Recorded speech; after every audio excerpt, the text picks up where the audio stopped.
সংবাদ সবাইকে স্বাগত জানাচ্ছি। আমি ফিরোজ তোহা। শুরুতেই সংবাদ শিরোনাম। ইসরায়েলের উপর প্রতিশোধমূলক হামলা শুরু করেছে হিজবুল্লাহ। লেবাননের হিজবুল্লাহ গ্রুপ জানিয়েছে তারা ইসরায়েলি সামরিক স্থাপনায় একের পর এক প্রতিশোধমূলক আক্রমণ শুরু করেছে। ১ জুন শনিবার সকালে ইরানপন্থী গ্রুপটি এ তথ্য জানিয়েছে। শনিবার হিজবুল্লাহ বলেছে ইসরায়েলি আর্মি অফিসার এবং সৈন্যদের অবস্থান লক্ষ্য করে ইফতাহ ব্যারাকে বিস্ফোরক ব্যবহার করে একটি ড্রোন হামলা চালানো হয়েছে। হামলাটি আগের দিন লেবাননের মাজদাল সেলম গ্রামে একটি মোটরসাইকেলে ড্রোন হামলার প্রতিশোধ হিসাবে ছিল। হিজবুল্লাহ সংশ্লিষ্ট ইসলামিক হেলথ কমিটি জানিয়েছে ইসরায়েলি ড্রোন হামলায় ২ জন আহত হয়েছে। এদিকে ইসরায়েলি সামরিক বাহিনী এক বিবৃতিতে বলেছে মাজদাল সেলম অঞ্চলে কর্মরত ২ হিজবুল্লাহ যোদ্ধা একটি বিমান হামলায় আহত হয়েছে। এই বিবৃতির পরে হিজবুল্লাহ জানিয়েছে তারা একটি হার্মিসনস্ত ড্রোনে গুলি করেছে। লেবাননের গ্রামগুলোতে আক্রমণ করতে এই ড্রোন ব্যবহার করছে ইসরায়েলি বাহিনী। লেবাননের ন্যাশনাল নিউজ এজেন্সি এনএনএ জানিয়েছে শত্রু ইসরায়েল শুক্রবার সন্ধ্যায় তাদের আক্রমণ আরও জোরদার করেছে। এনএনএর খবরে বলা হয়েছে তারা সীমান্তের কাছাকাছি একাধিক স্থানে ড্রোন হামলা করেছে। এর ফলে একজন নারী নিহত এবং একাধিক লোক আহত হয়েছে। ইসরায়েলি সামরিক বাহিনী শনিবার এক বিবৃতিতে জানিয়েছে তাদের যুদ্ধবিমান দক্ষিণ লেবাননে হিজবুল্লাহর বেশ কয়েকটি লক্ষ্যবস্তুতে হামলা করেছে। উত্তর ইসরায়েল লক্ষ্য করে হিজবুল্লাহর হামলার প্রতিক্রিয়া এই হামলা করা হয়েছে। উল্লেখ্য ২০২৩ সালের ৭ অক্টোবর গাজা যুদ্ধ শুরু হওয়ার পরদিন থেকেই লেবানন সীমান্তে সংঘর্ষে লিপ্ত রয়েছে ইসরায়েলি বাহিনী এবং হিজবুল্লাহ গ্রুপ। প্রায় ৮ মাসের সহিংসতায় লেবাননে অন্তত ৪৫০ জন নিহত হয়েছে। এদের বেশিরভাগই হিজবুল্লাহ যোদ্ধা।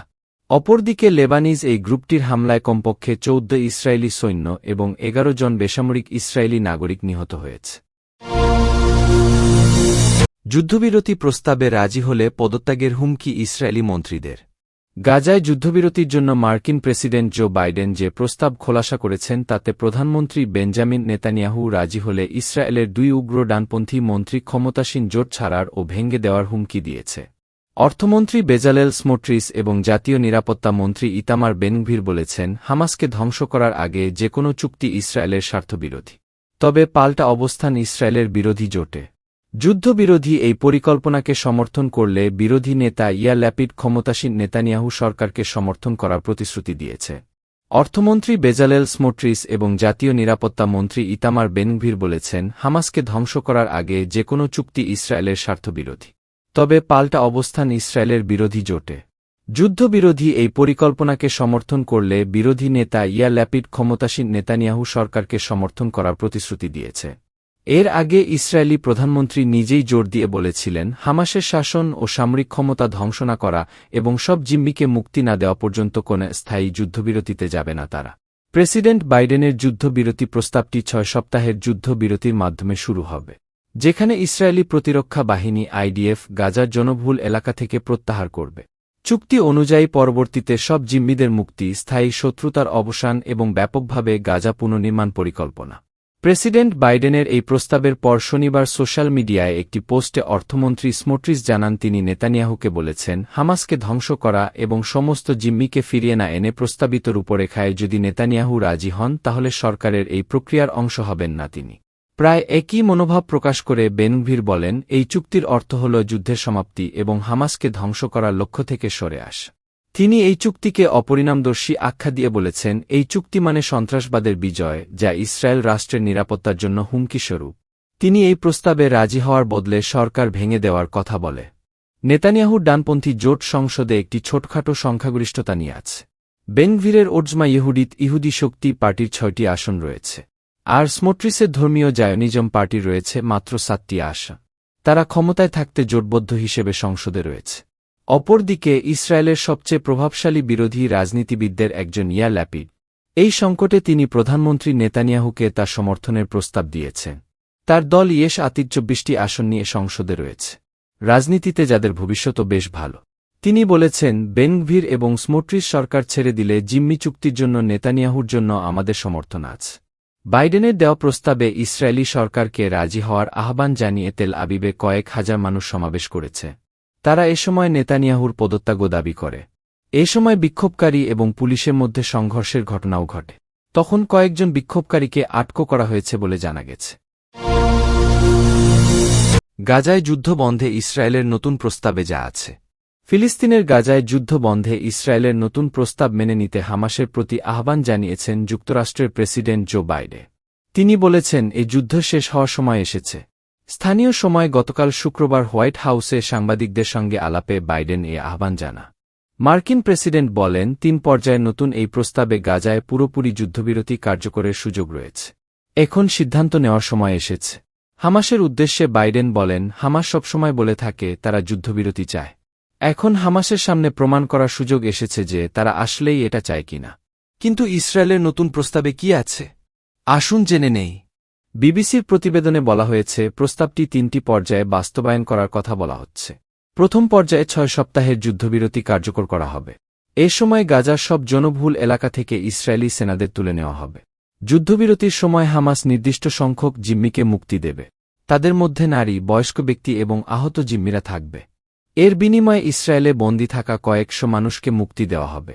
এছাড়া হামাসের হাতে জিম্মি অবস্থায় মারা যাওয়া ব্যক্তিদের মরদেহ পরিবারের কাছে বুঝিয়ে দিতে হবে। গাজার সব এলাকায় বেসামরিক ফিলিস্তিনিদের তাদের বাড়িঘরে ফিরতে সুযোগ দেওয়া হবে। সেই সঙ্গে গাজায় মানবিক সহায়তা কার্যক্রম বাড়ানো হবে। গাজায় প্রতিদিন মানবিক সহায়তাবাহী ৬০০ ট্রাক ঢুকতে দেওয়া হবে। আন্তর্জাতিক সম্প্রদায় গাজাবাসীর জন্য হাজারো সাময়িক আবাসনের ব্যবস্থা করবে। ৬ সপ্তাহের যুদ্ধবিরতি চলাকালে যুক্তরাষ্ট্র ও কাতারের মধ্যস্থতায় শান্তি আলোচনা চলমান থাকবে। যদি আলোচনা সফল হয় তাহলে পরবর্তী পর্যায়ের পরিকল্পনা বাস্তবায়ন শুরু করা হবে। দ্বিতীয় পর্যায়ে বাদবাকি জীবিত জিম্মিদের মুক্তি দেবে হামাস। তাদের মধ্যে জিম্মি পুরুষ সেনারাও থাকবে। সেই সঙ্গে গাজা উপত্যকা থেকে ইসরায়েলি বাহিনীর সর্বশেষ সেনাকেও সরিয়ে নেওয়া হবে। যুদ্ধবিরতিকে স্থায়ীভাবে শত্রুতা বন্ধে উন্নীত করা হবে। তৃতীয় পর্যায়ে জিম্মি ফেরানোর প্রক্রিয়া পুরোপুরি শেষ করা হবে। গাজার জন্য বড় ধরনের একটি পুনর্গঠন পরিকল্পনা বাস্তবায়ন শুরু করা হবে। এর আওতায় মার্কিন ও আন্তর্জাতিক সহায়তায় গাজা উপত্যকায় বাড়ি, বিদ্যালয় ও হাসপাতাল পুনর্নির্মাণ করা হবে। ইসরায়েলি পাসপোর্ট নিষিদ্ধ করতে আইন সংশোধনে মালদ্বীপ।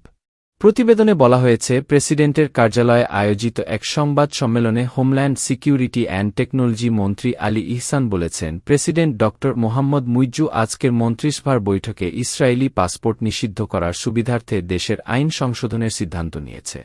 আলী ইহসান আরও বলেন, সে হিসেবে মন্ত্রীদের নিয়ে একটি বিশেষ মন্ত্রিসভা কমিটি করা হয়েছে। দ্য এডিশন জানিয়েছে, প্রেসিডেন্টের কার্যালয়ে প্রকাশিত একটি নথিতে দেখা গেছে, গাজায় চলমান ইসরায়েলি গণহত্যার ব্যাপারে মালদ্বীপ থেকে বিশেষ দূত নিয়োগের জন্য ফিলিস্তিন যে অনুরোধ করেছিল সে অনুরোধ বিবেচনায় নিয়ে বিশেষ রাষ্ট্রদূত নিয়োগের সিদ্ধান্ত নিয়েছেন প্রেসিডেন্ট মুইজ্জু। নথিতে আরও বলা হয়, মালদ্বীপ জাতিসংঘের সংস্থা ইউএনডব্লিউর সঙ্গে যৌথভাবে অবরুদ্ধ গাজা ভূখণ্ডের ফিলিস্তিনিদের সহায়তার জন্য তহবিল সংগ্রহের ইভেন্টও আয়োজন করবে। এতে আরও বলা হয়েছে, নিপীড়িত ফিলিস্তিনিদের প্রতি সংহতি প্রকাশে মালদ্বীভিয়ানস উইথ ফিলিস্তিন শীর্ষ মিছিল অনুষ্ঠিত হবে। এছাড়া ফিলিস্তিন ইস্যু দ্রুত সমাধানের জন্য অন্যান্য ইসলামী দেশগুলোর সঙ্গে বিশেষ বৈঠকও করা হবে। এর আগে পূর্ববর্তী সংসদের বৈদেশিক সম্পর্ক কমিটি চিঠির মাধ্যমে ইসরায়েলি পাসপোর্ট নিষিদ্ধের জন্য প্রেসিডেন্টকে অনুরোধ করার সিদ্ধান্ত নিয়েছিল। তবে সেই সিদ্ধান্ত বাস্তবায়নের জন্য কোনো পদক্ষেপ নেওয়া হয়নি। এছাড়া মালদ্বীপ সরকারকে দেশ নাগরিকেরা বেশ কয়েকদিন ধরেই দেশে ইসরায়েলি পাসপোর্ট নিষিদ্ধের আহ্বান জানিয়ে আসছিল। এসব আহ্বানের পরিপ্রেক্ষিতে অবশেষে এ সিদ্ধান্ত নিয়েছে সরকার। গাজায় শরণার্থী শিবিরে ইসরায়েলি হামলা, নিহত অন্তত ১০। নুসেইরাত শরণার্থী শিবিরে পৃথক ইসরায়েলি হামলায় আরও ৪ ফিলিস্তিনি নিহত হয়েছে। সোমবার ৩ জুন এই তথ্য জানিয়েছে সংবাদমাধ্যম আল জাজিরা। সংবাদমাধ্যমটি বলছে, মধ্য গাজার বুরেইস শরণার্থী শিবিরে ইসরায়েলি বিমান হামলায় ৬ জন নিহত হয়েছেন বলে ফিলিস্তিনের সরকারি বার্তা সংস্থা ওয়াফা জানিয়েছে। হামলায় নিহতদের সবাই শিশু ও নারী। এদিকে হামলায় নিহত ৬ শিশু ও নারীর লাশ দেইর আল-বালাহের আল-আকসা শহীদ হাসপাতালে নিয়ে যাওয়া হয়েছে বলে স্বাস্থ্যসূত্র ওয়াফাকে জানিয়েছে। এছাড়া হামলার পর উদ্ধারকারীরা এখনও বেঁচে যাওয়াদের খোঁজে ধ্বংসস্তূপে তল্লাশি করছে। সোমবার মধ্যরাতের পর আকাল পরিবারের একটি বাড়িতে এই হামলার ঘটনা ঘটে। বুরেইস শরণার্থী শিবিরটি নুসেইরাত শরণার্থী শিবির থেকে প্রায় ২ কিমি দূরে অবস্থিত। এই হামলার আগে ইসরায়েলি বিমান হামলায় নুসেইরাতেও ৪ জন নিহত হয়েছে। ওয়াফা নিউজ এজেন্সি এবং আল জাজিরার সংবাদদাতা জানিয়েছেন, এই হামলায় ৪ জন নিহত হয়েছেন এবং আরও বেশ কয়েকজন আহত হয়েছে। এদিকে গত বছরের অক্টোবর থেকে গাজা উপত্যকায় ইসরায়েলের চলমান আক্রমণে নিহত ফিলিস্তিনিদের সংখ্যা বেড়ে কমপক্ষে ৩৬,৪৩৯ জনে পৌঁছেছে বলে রোববার অবরুদ্ধ এই ভূখণ্ডটির স্বাস্থ্য মন্ত্রণালয় জানিয়েছে। মন্ত্রণালয়ের বিবৃতিতে আরও বলা হয়েছে, হামলায় আরও ৮২,৬২৭ জন আহত হয়েছে। বিবৃতিতে বলা হয়েছে, গত ২৪ ঘণ্টায় ইসরায়েলের হামলায় ৬০ জন নিহত এবং আরও ২০ জন আহত হয়েছে। অনেক মানুষ এখনও ধ্বংসস্তূপের নিচে এবং রাস্তায় আটকে আছেন কারণ উদ্ধারকারীরা তাদের কাছে পৌঁছাতে পারছেন না। মূলত গাজায় অবিলম্বে যুদ্ধবিরতির দাবি জানিয়ে জাতিসংঘের নিরাপত্তা পরিষদের প্রস্তাব সত্ত্বেও ইসরায়েল অবরুদ্ধ এই ভূখণ্ডে তার নৃশংস আক্রমণ অব্যাহত রেখেছে। উল্লেখ্য, গত ৭ অক্টোবর হামাসের নজিরবিহীন আন্তঃসীমান্ত হামলার পর থেকে ইসরায়েল গাজা উপত্যকায় অবিরাম বিমান ও স্থল হামলা চালিয়ে যাচ্ছে। ইসরায়েলি এই হামলায় হাসপাতাল, স্কুল, শরণার্থী শিবির, মসজিদ, গির্জাসহ হাজার হাজার ভবন ক্ষতিগ্রস্ত বা ধ্বংস হয়ে গেছে। এছাড়া ইসরায়েলি আগ্রাসনের কারণে প্রায় ২০ লাখেরও বেশি বাসিন্দা তাদের বাড়িঘর ছাড়তে বাধ্য হয়েছে। মূলত ইসরায়েলি আক্রমণ গাজাকে ধ্বংসস্তূপে পরিণত করেছে। জাতিসংঘের মতে, ইসরায়েলের বর্বর আক্রমণের কারণে গাজার প্রায় ৮৫% ফিলিস্তিনি বাস্তুচ্যুত হয়েছে। আর খাদ্য, বিশুদ্ধ পানি এবং ওষুধের তীব্র সংকটের মধ্যে গাজার সকলেই এখন খাদ্য নিরাপত্তাহীন অবস্থার মধ্যে রয়েছে। এছাড়া অবরুদ্ধ এই ভূখণ্ডের ৬০% অবকাঠামো ক্ষতিগ্রস্ত বা ধ্বংস হয়ে গেছে। ইসরায়েল ইতোমধ্যেই আন্তর্জাতিক বিচার আদালতে গণহত্যার অভিযোগে অভিযুক্ত হয়েছে।